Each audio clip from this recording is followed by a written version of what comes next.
Our next briefing will focus on understanding the energy cost burden in New York City. Rachel.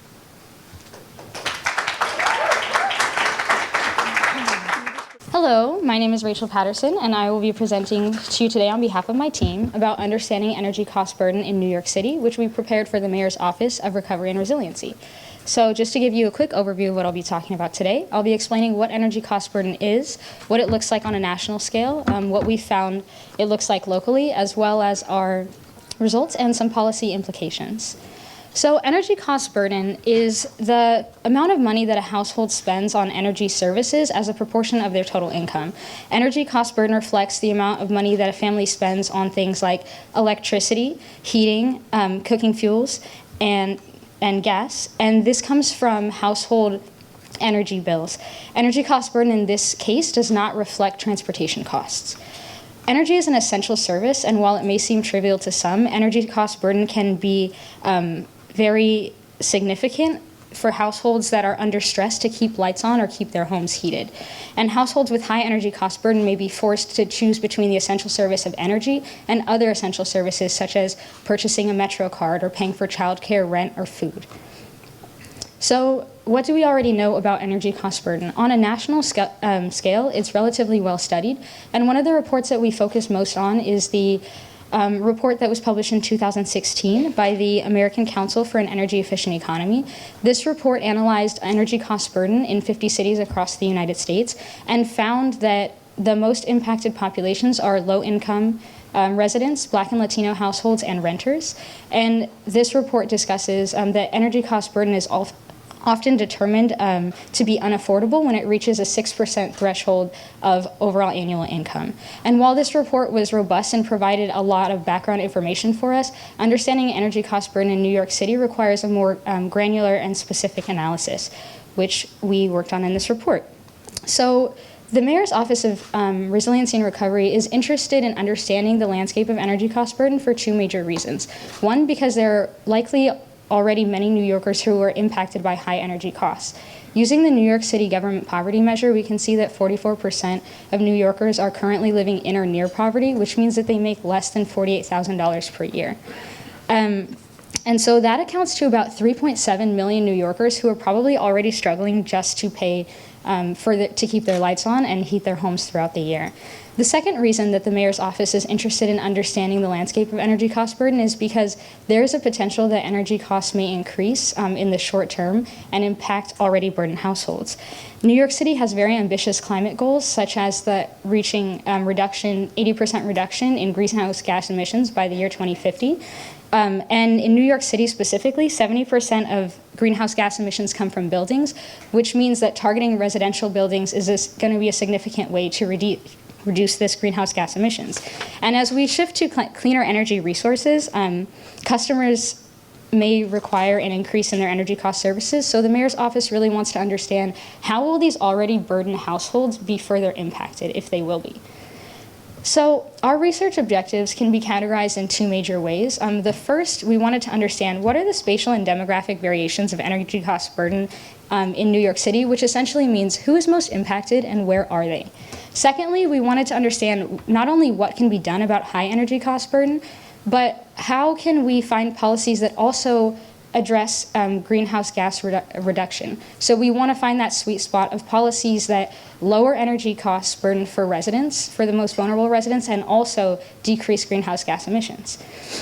In order to do these two things, we were able to use data from the Mayor's Office of Economic Opportunity, which we're breaking down into two primary resources. We use the American Community Survey, as well as the New York City Government Poverty Measure. And these two data sets allowed us to find information about rent, income, and energy cost services, which allowed us to calculate energy cost burden for the entire city.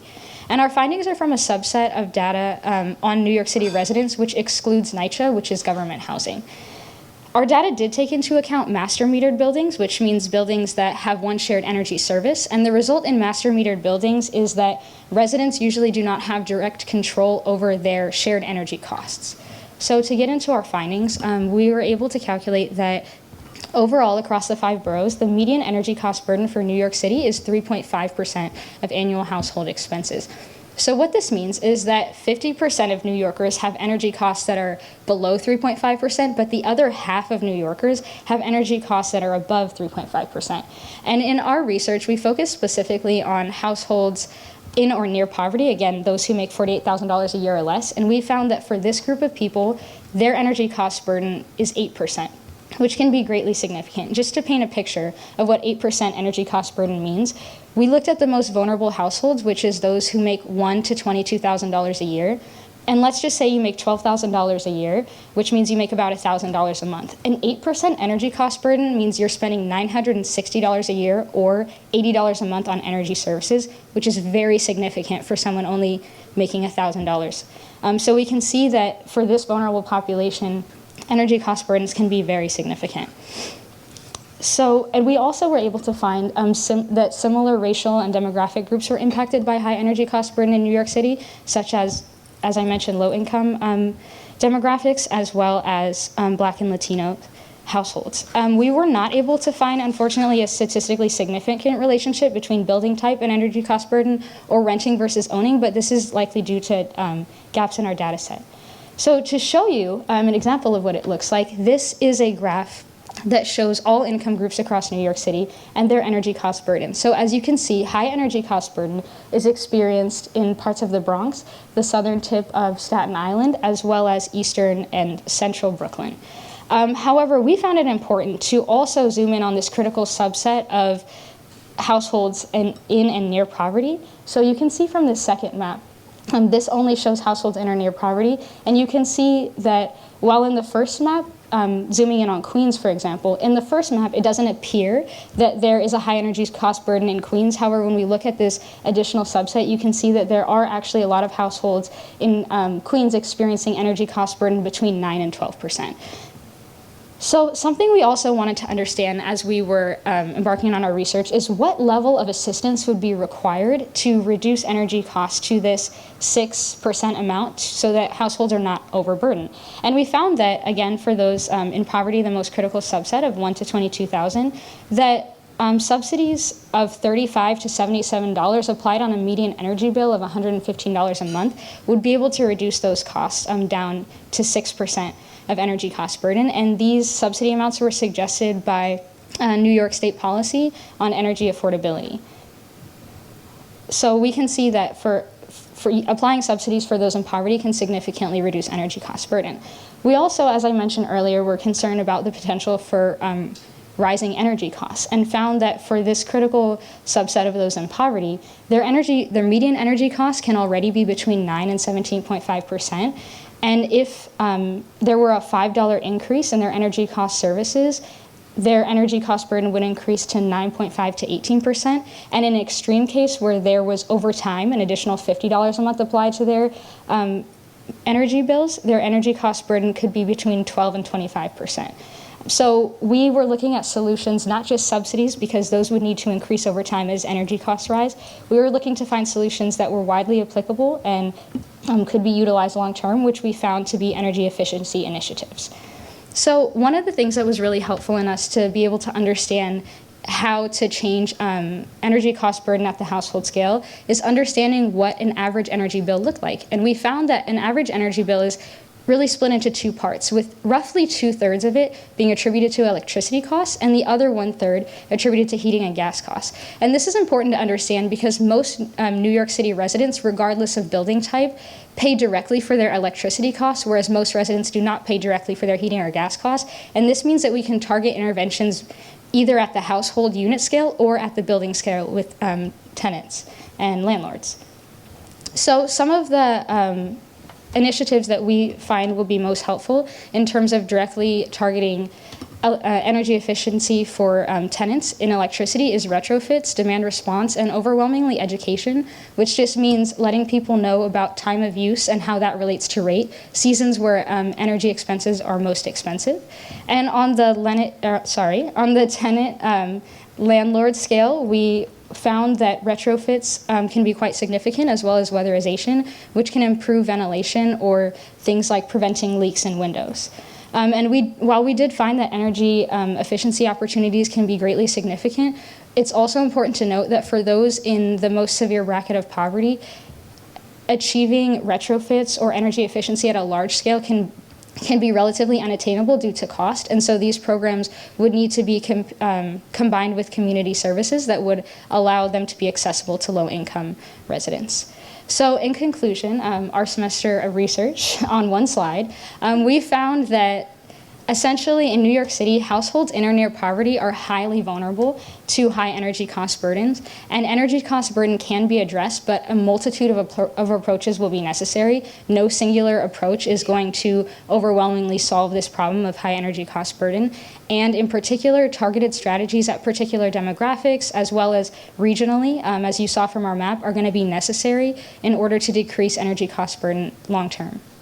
So with that, I'm happy to take questions and would like to thank my team, managers Lindsay and Olga, as well as Professor Adrian Hill. Thank you.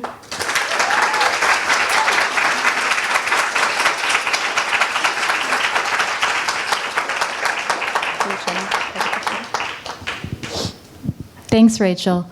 You touched a bit on how to make these retrofits accessible in low-income communities. Can you talk a bit more about the type of initiatives that would be needed in order to make it affordable? Sure. So New York City actually has a number of programs that attempt to address specifically like low-income residents. I think the thing is that they're just not widely accessible. A lot of people don't know, simply aren't educated about them. But programs that allow rebates for you to get Energy Star appliances, for example, or switch out your light bulbs. A lot of programs target landlords rather than tenants. So if there were more joint programs, that would be able to assist individual people that are burdened by high energy costs.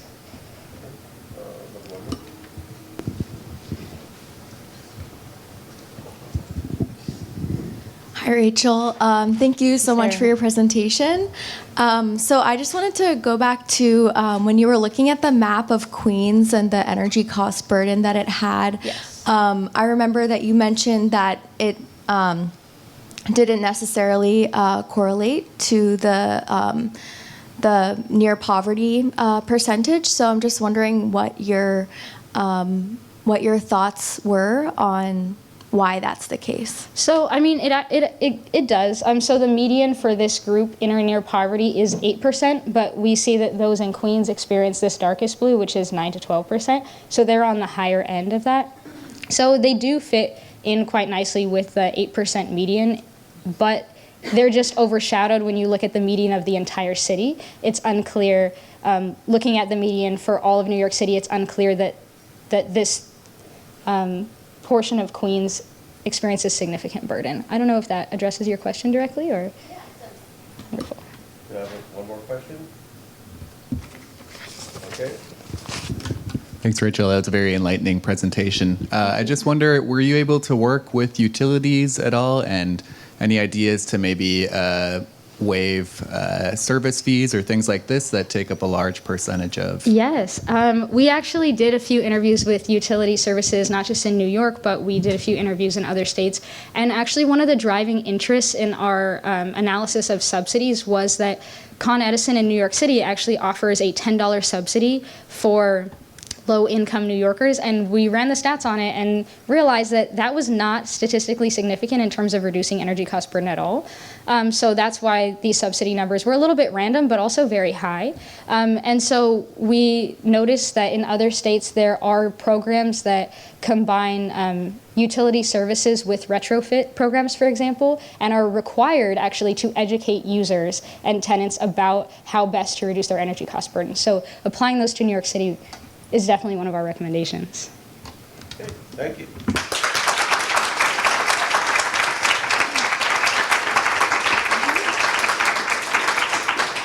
Excellent presentation. So as one of the few New Yorkers here, I want to say that the other thing that you see is most of New York City sits underneath single-family homes. And if you live in a single-family home and you're poor, the amount of your income that's going to pay for utilities will be higher because they waste a lot of electricity and heat in single-family homes. So that's why you saw those dark colors also in Staten Island and Queens. Both of those areas are where the single-family homes are. So I think this is, again, an excellent presentation and a really interesting analysis.